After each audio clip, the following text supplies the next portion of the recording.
Town bus மட்டும் உள்ளே வந்து நம்ம 98 buses TNSTC 74 bus private bus 484 single போயிட்டு.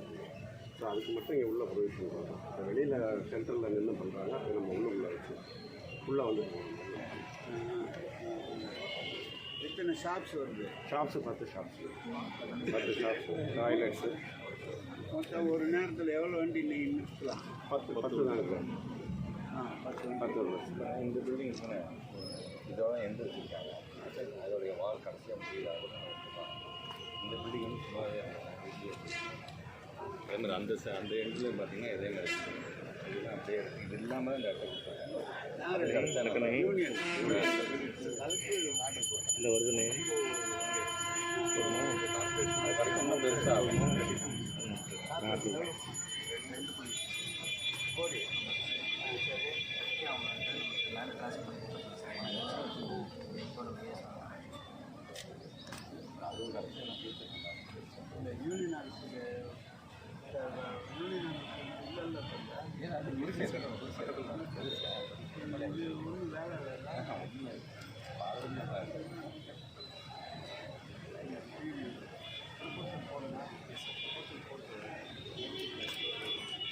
டோட்டல் இருக்குது. வெளியில் கடையெல்லாம் வெளியில் எவ்வளோ ஏரியா வரும்? ஒரு ஏக்கர் வரும். இன்னும் ஒரு ஏக்கர் வரும். சரி.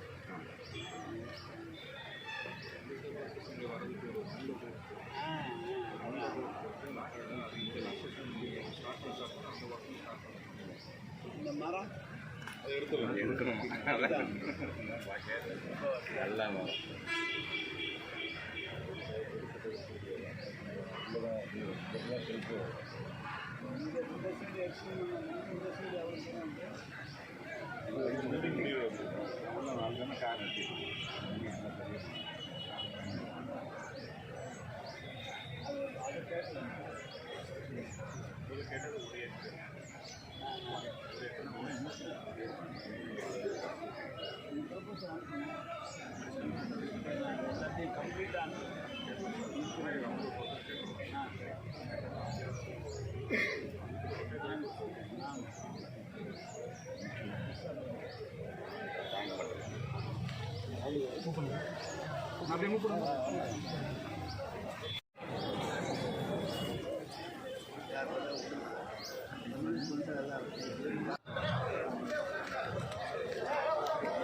பேருந்து நிலையத்திற்கு அடிக்கல் நாட்டுவதற்காக வருகை தந்திருக்கும் மாண்புமிகு நகராட்சி நிர்வாகத்துறை அமைச்சர் அவர்களையும் அழகான விழாவிற்கு தலைமையேற்று நடத்தி கொண்டிருக்கும் மாண்புமிகு நகராட்சி நிர்வாகத்துறை மற்றும் குடிநீர் வழங்குவதுறை அமைச்சர் அவர்களுக்கும் மதிப்பிற்கு நாடாளுமன்ற உறுப்பினர் அவர்களுக்கும் வணக்கத்திற்குரிய மேயர் அவர்களுக்கும் துணை மேயர் அவர்களுக்கும் இன்று அடிக்கல் நாட்டியிருக்கும் திருவெரும்பூர் புதிய பேருந்து நிலையமானது சுமார் 6.1 கோடி ரூபாய் மதிப்பீட்டில் 6வது மாநில நிதி ஆணையம் 2025-26 திட்டத்தின் கீழ் மதிப்பிடப்பட்டு இன்று டெண்டர் விடப்பட்டு இன்று அடிக்கல் நாட்டப்பட்டுள்ளது. இந்த பேருந்து நிறுத்தத்தில் சுமார் 10 பேருந்துகள் வந்து சைமல்டேனியஸாக நிற்கிற அளவுக்கு வசதிகள் இருக்கிறது. 16 கடைகள், ஒரு காவல் அறை, ஒரு டிஎன்எஸ்பிசி அறை, ஒரு நேரம் காப்பாளர் அறை, குழந்தைகளுக்கு உணவளிக்கும் அறை, ஆண்கள் கழிப்பறை 1, பெண்கள் கழிப்பறை 1, மாற்றுத்திறனாளிகள் கழிப்பறை 1, இருக்கை பெஞ்சுகள் 24, சிசிடிவி 24, தீயணைப்பான் எண்ணிக்கைகள் 20, ஆழ்துளை கிணறு 1, ஆர்ஓ தண்ணீர் 250 லிட்டர் வழங்கும் அளவுக்கு ஆர்ஓ பிளான்ட்டு, பார்க்கிங். அன்றைக்கினிய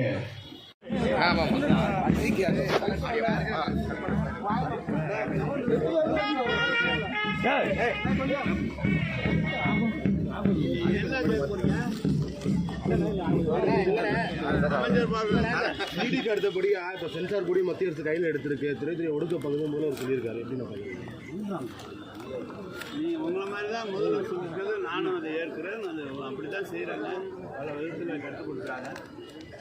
ஏங்க என்னென்ன ஏதாவது ஒரு வார்த்தையை போட்டு நீங்கள் நாள் முழுவதும் அடிக்கிறது. மாண்புமிகு தமிழ்நாட்டு முதலமைச்சருடைய வாழ்த்துக்களோடு மாண்புமிகு நகராட்சி நிர்வாகத்துறை அமைச்சர் அண்ணன் அவருடைய வழிகாட்டுதல்படி நடைபெற்றுக் கொண்டிருக்கின்ற இந்த ஒரு நல்ல நிகழ்வு திருவெரும்பூர் தொகுதிக்கான ஒரு நீண்ட நாள் ஒரு எதிர்பார்ப்பாக இருந்த ஒரு பேருந்து நிலையம். அதற்கான அடிக்கல் நாட்டு விழாவை இன்றைக்கு செய்திருக்கின்ற நம்முடைய மாண்புமிகு அமைச்சர் அண்ணன் அவர்களுக்கு தொகுதி மக்களின் சார்பாக முதலினுடைய நன்றிகளை தெரிவித்து கடமைப்பட்டிருக்கிறேன். உரையாற்றி அமர்ந்திருக்கின்ற அன்பு சகோதரர் நாடாளுமன்ற உறுப்பினர் துரை வைகோ அவர்களே, மாவட்டத்துடைய ஆட்சித்தலைவர்களே, நம்முடைய வணக்கத்துக்குரிய மேயர் அவர்களே, மாநகராட்சியுடைய ஆணையர் அவர்களே, நம்முடைய கோட்டத் தலைவர் அண்ணன் மதிவாணன் அவர்களே, துணை மேயர் அவர்களே, மேடையிலே அமர்ந்திருக்கின்ற மக்கள் பிரதிநிதிகளே, இங்கே வருகை தந்திருக்கின்ற நம்முடைய மாவட்ட கழகத்துடைய செயலாளர் அண்ணன் வைரமணி அவர்கள் உள்ளிட்ட நம்முடைய தோழமை இயக்கத்தை சார்ந்திருக்கின்ற அன்பு தோழர்களுக்கும், பல்வேறு நிலையில் இருக்கக்கூடிய மக்கள் பிரதிநிதிகளுக்கும், பத்திரிகை துறை ஊடகத்துறை சார்ந்திருக்கின்ற நண்பர்களுக்கும் என்னுடைய வணக்கங்கள். குறிப்பாக ஒரு 6 கோடி ரூபாய் மதிப்பீட்டில் இன்றைக்கு இதற்கான ஒரு மிகப்பெரிய ஒரு பணியை இன்னைக்கு அடிக்கல் நாட்ட வருகை தந்திருக்கிறார் அண்ணன் அவர்கள். சரி, இது மட்டும்தானா என்று சொன்னால், நம்முடைய மாநகராட்சி சார்ந்து கிட்டத்தட்ட ஒரு 13 வார்டுகள் நம்முடைய தொகுதி சார்ந்து இருக்குது என்று சொன்னால், இன்றைக்கு எங்கு சென்றாலும் ஏதோ ஒரு விதத்தில் ஒரு வளர்ச்சி பணிகள் தொடர்ந்து நடைபெற்று கொண்டே தான் இருக்கின்றது. அதற்கு முக்கிய காரணமாக இருக்கக்கூடிய துறையினுடைய அமைச்சர் அண்ணன் அவர்களுக்கு என்னுடைய நன்றிகளை தெரிவிக்க நான் கடமைப்பட்டிருக்கின்றேன். குறிப்பாக மிகவும் ஒரு முக்கியமான ஒரு நிகழ்வாக நான் இங்கே அண்ணனுக்கு நன்றி சொல்ல கடமைப்பட்டிருக்கிறது என்பது, திருச்சிராப்பள்ளி மாநகராட்சியுடன் 2011 சேர்க்கப்பட்ட திருவெரும்பூர் பேரூராட்சி, பாப்பாக்குறிச்சி ஊராட்சி, எல்லக்குடி ஊராட்சி, கீழக்கல்கண்டார் கோட்டை ஊராட்சி மற்றும் ஆலத்தூர் ஊராட்சி ஆகிய பகுதிகள் அடங்கிய 5 பழைய வார்டு, பழசு நம்ம சொன்னோம்ல 61லேருந்து 65 வரைக்கும், அந்த பகுதி வாழ் பொதுமக்களுக்கென்று ஒரு திட்டத்தின் கீழாக நாள் ஒன்றுக்கு நபர் ஒன்றுக்கு 135 லிட்டர் வீதம் குடிநீர் வழங்குவதற்கான ஜெர்மானிய வங்கி உதவியுடன் கிட்டத்தட்ட 63.7 கோடி மதிப்பீட்டில் பணிகள் இங்கே எடுத்து அது இன்றைக்கி அது நடைமுறைக்கும் அது வந்திருக்கின்றது. என்னை பொறுத்தவரைக்கும் இன்றைக்கு இது சார்ந்து பல்வேறு இடத்துல இந்த நீரேற்று நிலையம் இருக்குது என்று சொல்லும் பொழுது, இது சார்ந்து வார்டு எண் 38, 39, 40, 41, 42, 43 ஆகிய பகுதிவாழ் பொதுமக்களுக்கு 27.27 MLD குடிநீர் வழங்கும் கிட்டத்தட்ட 38 லட்சம் கொள்ளளவு கொண்ட மேல்நிலை நீர்த்தேக்க தொட்டி எங்கெங்கெல்லாம் பார்த்தீங்கன்னா பாரதி நகர், புகழ் நகர், எல்லக்குடி பழையது, காவேரி நகர், சந்தோஷ் நகர், ஆலத்தூர், கணேஷ் நகர், அம்பேத்கர் நகர் மற்றும் பழைய 3 எண்ணிக்கைகளை மேல்நிலை நீர்த்தேக்க தொட்டிகளிலிருந்து குடிநீர் வழங்கும் வகையில் 211.711 கிலோமீட்டர் குடிநீர் விநியோக குழாய்களும் 21.556 கிலோமீட்டர் பிரதான குடிநீர் உந்து குழாய்களும் பதிக்கப்பட்டுள்ளது. இதுநாள் வரை இத்திட்டத்திற்கு ஏறத்தாழ 64.95 கோடி செலவிடப்பட்டுள்ளது. இத்திட்டத்தின் கீழ் கிட்டத்தட்ட 19,343 வீட்டு குடியிருப்பு குடிநீர் இணைப்புகள் வழங்கி வழிவகை செய்யப்பட்டு ஏறத்தாழ இதனால் பயன்பெறக்கூடிய மக்களுடைய எண்ணிக்கை மட்டும் 88,054 மக்கள் பயன்பெறுகின்ற அளவுக்கான ஒரு மிகப்பெரிய ஒரு திட்டத்தையும் நமக்காக வழங்கியவர் அண்ணன் அவர்கள். ஆக இப்படி தொடர்ந்து நம்மளுடைய நன்றி என்பது வருகின்ற 2026 தேர்தலில் மீண்டும் நம்முடைய கழக அரசு மாண்புமிகு தமிழ்நாட்டுடைய முதலமைச்சர் முத்துவேல் கருணாநிதி ஸ்டாலின் என்கின்ற அந்த குரலை கேட்பதற்கு நன்றியை செலுத்துவதற்கு இன்னும் ஒரு குறைந்தபட்சம் ஒரு 60 நாட்கள் இருக்கின்றது.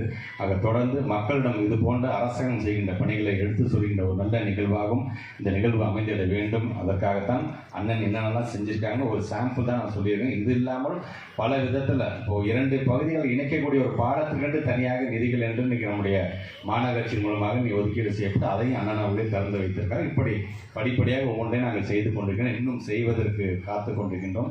திராவிட மாடல் 2.0வில் எங்களுடைய திருவரம்பூர் 2.0வும் இன்னும் அதிகப்படியான வளர்ச்சியை பார்க்கும் என்று சொல்லி வருகை தந்திருக்க அண்ணன் அவர்களை தொகுதி மக்களின் சார்பாக வரவேற்று என்னோட நன்றியை தெரிவித்து இந்த உரையை நிறைவு செய்கிறேன். நன்றி, வணக்கம். மாண்புமிகு பள்ளிக் கல்வித்துறை அமைச்சருமான அன்பிற்கினிய அன்பில் மகேஷ் பொய்யாமொழி அவர்களே, நம்முடைய இந்த நிகழ்ச்சியிலே தலைமையேற்றிருக்கின்ற நம்முடைய மரியாதைக்குரிய மாவட்ட ஆட்சித்தலைவர் அவர்களே, உரையாற்றி அமர்ந்திருக்கின்ற அனைவருக்கும் எனது உலகத்தின் வணக்கத்தை தெரிவித்துக் கொள்கிறேன். எப்போதுமே திருவரம்பூர் என்பது ஒரு முக்கியமான தொகுதியாக இன்றைக்கு மாறி இருக்கிறது. நம்முடைய முதலமைச்சர் தலைவர் கலைஞர் அவர்கள் இருக்கிற காலத்தில் அவர் தஞ்சை செல்கிற போதெல்லாம் அரியமங்கலம் காட்டூர் பகுதியிலே நிறைய பேர் குடத்தை வைத்துக் கொண்டு லாரியிலே தண்ணீர் குடித்துக் கொண்டிருந்தார்கள். அதை பார்த்து கலைஞர் அவர்கள் பொறுப்புக்கு வந்த பிறகு முதலில் அன்றைக்கு சோமா அவர்கள் தலைவராக இருந்தபோது, கோசி மன்னர்கள் உள்ளாட்சித்துறை அமைச்சராக இருந்தபோது முதலிலே 18 லட்சம் ரூபாய்க்கு இந்த மேல்நிலை நீர்த்தேக்க தொட்டி கட்டப்பட்டது அருகில் இருக்கிறது. அதற்கு பிறகு நம்முடைய சட்டமன்ற உறுப்பினராக அந்த சேகரன் அவர்கள் இருந்தபோது கணேஷ் நகர் பகுதிக்கு புதிதாக குடிநீர் திட்டம் கொண்டு வரப்பட்டது. இது திருவரம்பூருக்கு என்று தனியாக ஒரு குடிநீர் திட்டத்தை உருவாக்குகிற போது அது நமது கொள்ளம்பாலம் அருகில் இருக்கிற அந்த நீரேற்று உந்து நிலையம் ஒரு அதனுடைய கான்கிரீட் கால் முடிந்துவிட்ட காரணத்தால் இந்த ஒரு 4 வருடமாகவே அதை சரி செய்ய வேண்டும் என்றால் எதையாவது நிறுத்திவிட்டு செய்ய வேண்டும் என்ற இருந்த காரணத்தால் அதை நிறுத்த முடியாமல் இடையிலே ஒரு இணைப்பு கொடுத்து இதுவரை தண்ணீர் கொடுக்கப்பட்டு வந்தது. அதுக்கு தான் புதிய திட்டம் ஒன்று தீட்டப்பட்டு எக்ஸ்க்ளூசிவ் தனியாக திருவரம்பூர் பகுதியிலே எந்தெந்த பகுதிக்கு தர வேண்டும் என்று 27 MLD குடிநீர் திட்டத்தை புதிதாக உருவாக்கி அது அவர்கள் காலத்தில் ஆரம்பித்திருந்தாலும் கூட அதுக்காக நிதியும் ஒதுக்காமல் வேலையும் செய்யாமல் இருந்து நம்முடைய முதலமைச்சர் அவர்கள் அதுக்கான நிதியை தந்து இன்றைக்கு திருவரம்பூர் பகுதிக்கென்று தனியாக ஒரு கூட்டு குடிநீர் திட்டம் நம்முடைய தளபதி அவர்கள் வழங்கியிருக்கிறார். இப்போது அது அந்த ஏற்கனவே பழுதுபட்டிருக்கிற அந்த கூட்டு குடிநீர் திட்டத்தை இப்போது சரி செய்து விட முடியும் என்றால் தண்ணீர் இங்கு வருகிறது. எனவே தான் குடிநீரை பொறுத்தளவு தமிழ்நாடு முழுவதும் இதே நிலை தான். ஒவ்வொரு தொகுதிக்கும் தேவையான அந்த குடிநீர் திட்டத்தை நம்முடைய முதலமைச்சர் வழங்கி செயலாற்றி கொண்டிருக்கிறோம். அதுவும் சென்னை திருச்சியை பொறுத்தளவு அனைத்து இடங்களுக்குமே அனைத்து தொகுதிகளுக்குமே 9 சட்டமன்ற தொகுதிகளுக்கும் தனியான குடிநீர் திட்டம் உருவாக்கி குடிநீர் விநியோகமும் நடைபெற்று கொண்டிருக்கிறது. ஆரம்பிக்கிறோம் என்றால் முடிந்து விநியோகம் நடைபெற்று கொண்டிருக்கிறது. தமிழ்நாடு முழுவதும் எடுத்துக்கொண்டால் நம்முடைய முதலமைச்சர் அவர்களுடைய வழிகாட்டுதலின் பேரில் ஏற்கனவே நாம் வழங்கப்பட்டு வந்த குடிநீர் அளவு என்பது 4,25,00,000 பேருக்கு தான் வழங்கப்பட்டு விட்டது. இந்த 50 ஆண்டு காலத்தில் தலைவருடைய ஆட்சி இந்த 5 ஆண்டு காலத்தில் கிட்டத்தட்ட 3 கோடி மக்களுக்கு கூடுதலாக குடிநீர் வழங்குகிற பணி நடைபெற்றிருக்கிறது. சென்னை மாநகரம் குடிநீர் வழங்கல் தம்பி. குடிநீர் வழங்கல் ஏற்கனவே 800 எம்எல்டி என்று இருந்ததை இன்றைக்கு 1300 எம்எல்டி என்று கொடுத்து கொண்டிருக்கிறோம். அதையும் கூடுதலாக அதனுடைய கேஷ்மெண்ட் ஏரியா நீர் வருகிற பகுதியையும் சரி செய்து வைத்திருக்கிறோம். இன்றைக்கு இருக்கிற நீர் நிலைமை என்னவென்று சொன்னால், அடுத்த ஆண்டு ஆகஸ்ட் மாதம் வரை தண்ணீர் பஞ்சமே இல்லாத அளவிற்கு நீர் இருப்பை வைத்திருக்கிறது நம்முடைய கழக அரசின் தளபதி அவர்கள். இது மட்டுமல்ல, நகராட்சி துறையிலே 138 நகராட்சிகள் இருக்கிறது. 138 நகராட்சியிலே கிட்டத்தட்ட 40 நகராட்சியிலே புதிய பேருந்து நிலையங்கள், 40 நகராட்சியிலே இருக்கின்ற மார்க்கெட் அவர்கள் கட்டித்தரப்பட்டு மார்க்கெட்டில் பொதுமக்களுக்கு விநியோகம் அவருடைய பொருளை சரியாக விற்பதற்காக மார்க்கெட்டில் வந்து போவதற்கு பொருளாதார ரீதியாக மேம்படுத்துவதற்காக பேருந்து நிலையங்களும் கட்டப்பட்டிருக்கிறது. குடிநீர் போலவே அதையும் மக்களுக்கு பயன்பாட்டுக்கு கொண்டு வந்திருக்கிற அரசு கட்டி கொண்டிருக்கிறோம் இல்லை, கட்டி முடித்து சிறப்புலா நடத்தியிருக்கிற பகுதி 40 பேர் நகராட்சியிலே. அதே போல் 480 பேரூராட்சியில் 120 பேரூராட்சியில் இந்த வேலைகள் நடைபெற்றிருக்கிறது. பேரூராட்சியில் தனியாக குடிநீர் திட்டத்துக்கு என்று நம்முடைய மாவட்ட ஆட்சியர் எங்களுடைய குடிநீர் வழங்கலுடைய துணை இயக்குநராக இருந்தவர். அவர் இருந்த காலத்திலே ஒவ்வொரு பேரூராட்சியும் சரியாக 20 கோடி என்ற அளவில் பணம் ஒதுக்கப்பட்டு ஓன் சோர்ஸிலே குடிநீர் வழங்குகிற அந்த பணியை செய்து கொண்டிருக்கிறோம். அனைத்து இடங்களிலுமே கழிவறை வசதி, அனைத்து இடங்களிலும் மழைநீர் வடிகால் வசதி, அனைத்து இடங்களிலுமே விரிவுபடுத்தப்பட்ட பகுதியிலே குடிநீர் திட்டம் வருவதற்காக பணிகள், விரிவுபடுத்தப்பட்ட பகுதியில் நமது LED விளக்குகள் தருகின்ற அந்த பணிகளுக்கு தொடர்ந்து அரசின் சார்பாக பல பணிகள் நடைபெற்றுக் கொண்டிருக்கிறது. ஜாதி மத பேதம் வரக்கூடாது, எல்லாம் ஒன்று என்ற அளவிலே இந்த அரசை பொறுத்தவரைக்கும் எல்லாருக்கும் எல்லாம் என்ற அளவிலே திட்டங்களை தீட்டி தந்திருக்கிறோம். இப்போது நவீன எரிவாயு தகன மேடை என்பது பெரிய இடங்களிலே, பெரிய மக்கள் கூடுகின்ற இடத்திலே, அங்கு நிறைய மக்கள் வசிக்கின்ற இடத்திலே மிக குறைந்த செலவிலே அரசு சார்பாக அவர்களுக்கு இறுதி செலவு செய்கிற அந்த பணி செய்யப்பட்டிருக்கிறது. நான் இது சொல்கிறேன், நம்முடைய துறை என்பது மணியண்ணன் உள்ளாட்சித்துறை அமைச்சராக இருக்கும்போது சொன்னார், இருக்க நடக்க பாதை, இருக்க இடம், பார்க்க வெளிச்சம் என்று சொல்வார். அவருடைய குடிக்க தண்ணீர் என்று சொல்வார். அதையே முன்மாதிரியாக கொண்டுதான் இன்றைக்கு மக்கள் காலையில் 6 மணி 4 மணியிலிருந்து எழுந்தால் இரவு படுக்க போகிற வரை இந்த துறை பணியாற்றி கொண்டிருக்கிறது. இந்த துறை தான் அவர்களுக்கு தேவையான காலையில் இருந்தவுடன் தண்ணீர் தர வேண்டும், அவர் செல்கிற வரையிலே பேருந்து வசதி செய்ய வேண்டும், பேருந்து வசதிக்கு சாலை வசதி சரியாக இருக்க வேண்டும். சாலை வசதி இருந்து பேருந்து போகிற போது மிக குறைந்த கட்டணத்திலே கல்வி கற்பதற்காக அவர் பள்ளிக்கல்வித்துறை அமைச்சர், அவருக்கு அந்த அளவுக்கு இல்லை என்றால் கூட மாநகராட்சி நகராட்சி பள்ளியிலே நடுநிலைப் பள்ளி, ஆரம்ப பள்ளி என்று மிக குறைந்த செலவிலே அந்தந்த பகுதியிலே பள்ளி கட்டணம் அவர்கள் கட்டப்பட்டிருக்கிறது. பெரிய மருத்துவமனை இருந்தால் கூட நகராட்சி சார்பாக மருத்துவமனைகள் உருவாக்கப்பட்டிருக்கிறது, மாநகராட்சி சார்பாக மருத்துவமனைகள் உருவாக்கப்பட்டிருக்கிறது. எனவே கல்வி கற்பதற்கு மருத்துவமனை என்று தொடர்ந்து அந்த பணிகள் இந்த அரசின் சார்பாக செய்யப்பட்டிருக்கிறது. நீங்கள் பார்க்கலாம், பல இடங்களிலே இன்றைக்கெல்லாம் குப்பைகள் இல்லாத நகரமாக உருவாக்க வேண்டும் என்று சொல்லி அந்த நகரமாக அந்த பணியை செய்து கொண்டிருக்கிறோம். தொடர்ந்து அதில் சில தொழில்கள் பல இடங்களிலே பொதுமக்கள் சில இந்த இடத்துல குப்பை கொட்டக்கூடாதுங்கிறாங்க, கொஞ்சம் தள்ளி கொட்டினா அவங்களும் கொட்டக்கூடாதுங்கிறாங்க. இப்படி பல இடங்கள் இருந்தாலும் அதை எடுக்க வேண்டும் என்ற நோக்கத்தோடு நம்முடைய முதலமைச்சர் என்ன சொன்னார் என்று சொன்னால், குப்பையிலிருந்து மின்சாரம் தயாரித்து விடு, குப்பையை அந்த இடத்திலேயே முடித்து விடு என்று சொல்லி இப்போ சென்னை, கோவை, மதுரை 3 இடங்களிலே குப்பையிலிருந்து மின்சாரம் தயாரிக்கிற அந்த திட்டத்தையும் இந்த அரசு தொடங்கி இருக்கிறது என்பதை நான் தெரிவித்திருக்கிறேன். எனவே நகராட்சி துறை என்பது ஒரு மிகப்பெரிய அளவிலே ஒரு ஆண்டுக்கு 25,000 கோடி அதற்கான வளர்ச்சி திட்டங்களுக்காக நம்முடைய முதலமைச்சர் தந்து இதுவரை 1.5 லட்சம் கோடி அளவுக்கு வளர்ச்சி திட்டங்கள் இந்த 5 ஆண்டு காலத்திலே வழங்கியிருக்கிறார்கள். அது மட்டுமல்ல, இது இல்லாமல் வெளியில் ஜெர்மன் வங்கி, நபார்டு வங்கி, நமது எல்லா வங்கிகளிலும் குறைந்த அளவிலே வட்டிக்கு வாங்கி அதன் மூலமாக திட்டங்களை நிறைவேற்ற பணிகளையும் செய்து கொண்டிருக்கிறோம். நம்முடைய ஒன்றிய அரசு சரியாக ஜல்ஜீவன் திட்டத்திற்கு நிதி ஒதுக்கி தந்திருக்குமானால் இங்கே இருக்கிற 7 கோடி மக்களுக்கும் இந்த 5 ஆண்டு காலத்திற்குள்ளாக பாதுகாக்கப்பட்ட குடிநீர் வழங்கப்பட்டிருக்கும். ஜல்ஜீவன் திட்டத்தை கடந்த ஆண்டிலிருந்து நிறுத்தி அவருடைய பங்கு தொகை தராமல் இருக்கிற காரணத்தால் தான் இந்த திட்டங்கள் இப்போது ஒகேனக்கல் 2வது திட்டம், அதே போல் திருவண்ணாமலை திட்டம் இருக்கிற 14-18 திட்டங்கள் புதிய திட்டங்கள் போடப்பட்டு டெண்டர் வரை வருகிறது. அதனால் நிறுத்தி வைக்கப்பட்டிருக்கிறது. இல்லை என்று சொன்னால் தமிழ்நாடு முழுவதும் பாதுகாக்கப்பட்ட குடிநீர் வழங்கப்பட்டிருக்கும்.